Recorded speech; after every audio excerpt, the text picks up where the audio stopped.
Walang kawala ang riding in tandem na snatcher matapos silang habulin ng taong bayan sa Maynila. Ang mga suspect wanted na pala para sa iba't ibang krimen. Nasa frontline ng balitang yan, si Dave Abuel. Bandang hapon nitong undas ng masapul sa CCTV ang mag-asawang ito na naglalakad sa isang kanto sa Maynila.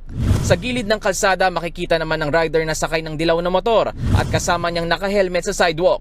Bumabante ang motor at nilampasan ng mag-asawa habang sinundan naman ng kanyang kasama ang mag-asawa. Ilang saglit pa bigla na lang hinablot ng lalaki ang pouch ng babae sabay angkas sa motor para tumakas. Sa isa pang kuha ng CCTV, kita naman na sinubukang mag-takeover ng mga suspect sa isang SUV habang tumatakas. Pero sumalpok sila sa isa pang kasalubong na sasakyan. Dahil dito ay napilitan silang iwan ng kanilang motor at tumakbo na lang. Hinabol naman sila ng ilang nakakita.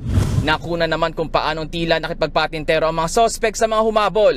Ang isa sa mga humahabol, binato pa ng traffic cone ang mga kawatan.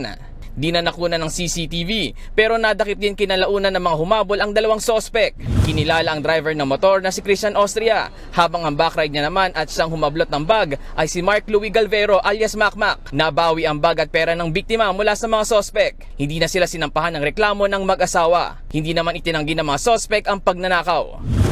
May sakit din po kasi yung anak ko, ma'am. Ilang araw na po. 2 araw na po hindi nakakainom ng gamot. Hihingi po kami ng tawad din sa nabiktima po namin. Sana po mapatawad din po kami. Papalayain na sana ang dalawa dahil wala ng reklamo. Pero sa pag-iimbestiga ng mga pulis, natuklasan na may nakabinbin palang warrant laban sa mga suspect. Yung alias Macmac po, robbery din po. Tapos yung isa si Austria sa drugs po. Nahawak na po namin yung warrant na mga bandang 10:30 po ng gabi. Isi-serve po namin sa kanila. Ngayon nakita po namin sila nagsusugal po sa may eskolta. Bago pa namin serve yun, nahuli po namin sila sa sugal. Dahil dyan, sa kulungan pa rin ang bagsak ng mga suspect. Bukod sa dating mga kaso, maharap sila ngayon sa reklamong paglabag sa PD 1602 o illegal gambling. Nagbabalita mula sa frontline, Dave Abuel, News 5. Mga kapatid, Jess De Los Santos po, huwag magpahuli sa mga umaaksyong balita at napapanahong issue sa bansa.